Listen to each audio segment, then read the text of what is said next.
انت عارفة انك ممكن تجذبي طاقة الخيانة ليكي؟ انت عارفة انك ممكن تقربي الخيانة لنفسك من غير ما انت تعرفي؟ وبعدين ترجعي تعيطي وتقولي جوزي بيخوني ليه؟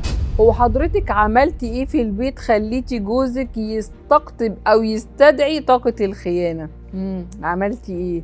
ممكن تكوني حاطة صور تستقطب طاقة الخيانة، ممكن تكوني حاطة في اوضة النوم خصوصا الخاصة بيكوا اشياء ترمز للوحدة أو الانفراد، يعني تفضلي على طول لوحدك وهو ممكن يبقى مع واحدة تانية. يعني ما ينفعش تحطي لي مثلا كومودين واحد في الأوضة، أباجورة واحدة في الأوضة، أو حتى أنتيكة لازم يبقى زوج من الأنتيكات. ما ينفعش تحطي لي مثلا صورة قلب مكسور ولا قلب مجروح، ما فيش الكلام ده خالص. أو في عادة كده كتير بيعملوها، تجيب قلب كده وتحطي فيه دبابيس او تشكشك فيه الدبابيس، وبعدين ترجع تعيط تقولي قلب موجوع جوزي بيخوني.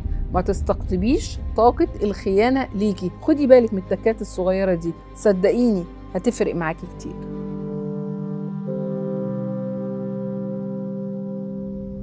اخطر حاجة عندك في اوضة النوم هو ما تفتحي باب اوضة نومك بيفتح على ايه؟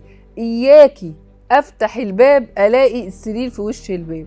دايما الأوضة دي الكلام عليها كتير، دايما الأوضة اللي تفتحي الباب تلاقي السرير في وشها، الشخص اللي بينام على السرير ده بتلاقي الكلام عليه كتير جدا، وخصوصا كلام يخص السمعة. خلي بالكوا البيبان دايما تبقى في ظهر الباب، مش تفتحي الباب تلاقي السرير قدامها. احذروا وجود السرير قدام الباب في أوضة نومكم.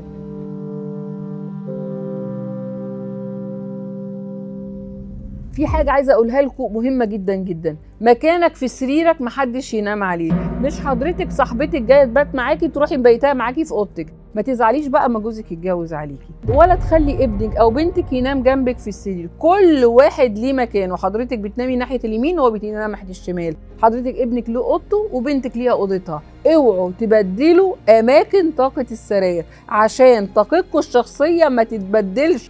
ما تلاقيش ابنك بيعلي صوته عليكي وحاسه ان هو اللي والدتك او والدك، ما تغيروش طاقات بعض. اخطر الطاقات طاقتك اللي بتعملها على السرير اللي انت بتنام عليه، خدوا بالك.